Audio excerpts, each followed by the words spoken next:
থানাগুলোতে আলো পুলিশ কর্মচারী। তো ইতিমধ্যে কিন্তু আপনারা জেনে গেছেন যে এই যে 1 লক্ষ শূন্যপদের সংখ্যা রয়েছে, 1 লক্ষ শূন্যপদে নিয়োগ করা হবে এই বছরেই। কোন দপ্তরে কত শূন্যপদের সংখ্যা রয়েছে আশা করি আপনারা জেনে গেছেন। তো এখন প্রশ্ন হচ্ছে এই যে 1 লক্ষ শূন্যপদ কবে নিয়োগ করা হবে, অ্যাকচুয়ালি কবে নিয়োগের বিজ্ঞপ্তি প্রকাশিত করা হবে। 50K মতো ভ্যাকেন্সি রয়েছে শিক্ষক প্লাস অশিক্ষক কর্মী, এদিকে 20K পুলিশে এবং আদার্স কিছু ডিপার্টমেন্ট রয়েছে, সব দপ্তর মিলে 1 লক্ষ শূন্যপদ। ঠিক আছে, তো এই বিষয়ে মুখ্যমন্ত্রী কী জানালেন সম্পূর্ণ তথ্য আপনারা এই ভিডিওতে পাবেন। 3টি পদ্ধতিতে কর্মসংস্থান হবে রাজ্যে। তো ভিডিওটি অত্যন্ত গুরুত্বপূর্ণ হতে চলেছে, তো অবশ্যই ভিডিওটি সম্পূর্ণ দেখুন, আশা করি সম্পূর্ণ তথ্য আপনারা এই ভিডিওতে পাবেন। তো এর আগে রাজ্য সরকার যখন ছিলেন তখন ওবিসি মামলার জন্য রিক্রুটমেন্ট করতে পারেনি। তো মামলার পর মামলা দায়ের হয়েছিল কলকাতা হাইকোর্ট থেকে সুপ্রিম কোর্ট, সুপ্রিম কোর্ট থেকে কলকাতা হাইকোর্ট। তো কোনোরকম কিন্তু মামলা শেষ করতে পারেনি এর আগের রাজ্য সরকার। তো বর্তমান রাজ্য সরকার ওবিসি জট কাটতে ওবিসি মামলাটাই কিন্তু তুলে নিয়েছেন। ঠিক আছে, আশা করি কোনো সমস্যা হবে না।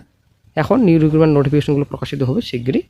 এদিকে district court notification plus panchayat রয়েছে, আশা করি আপনার পঞ্চায়েতের খবর জানেন। এখন বর্তমানে কিন্তু পিএসসির অফিসিয়াল সাইটে হয়তো নোটিফিকেশন প্রকাশিত হতে পারে, পিএসসির আন্ডারে হতে পারে বর্তমানে আর কি। ঠিক আছে, সেটা এখন কী হবে পরের কথা পরে, তবে বর্তমান পত্রিকার যেটা আপডেট সেই হিসাবে পিএসসির আন্ডারে হতে পারে পঞ্চায়েত।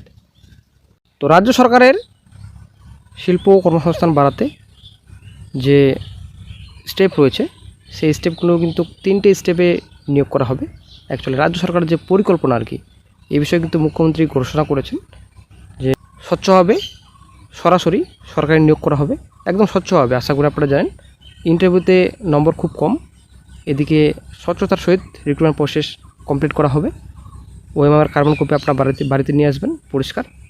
এবং সেকেন্ডে ভোকেশনাল কোর্স করা যুবকদের জন্য ব্যাংক ও সংশ্লিষ্ট প্রতিষ্ঠানের মাধ্যমে কর্মসংস্থান।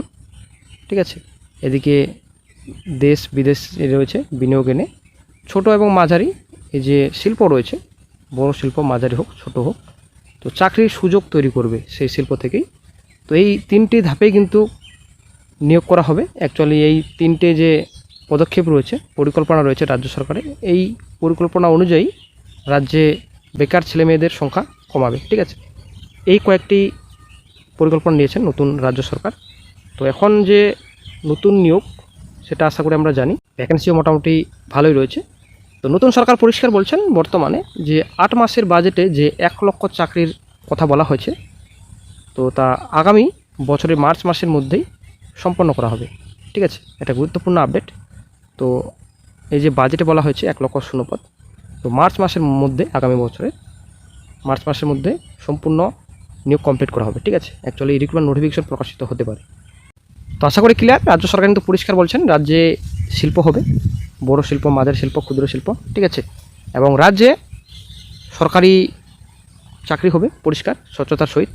আরো শিল্প আনা, থানাগুলোতে আলো পুলিশ কর্মচারী, স্বাস্থ্যকেন্দ্রে আরো ডাক্তার নার্স, স্কুলগুলোতে কলেজ আরো শিক্ষক অধ্যাপক।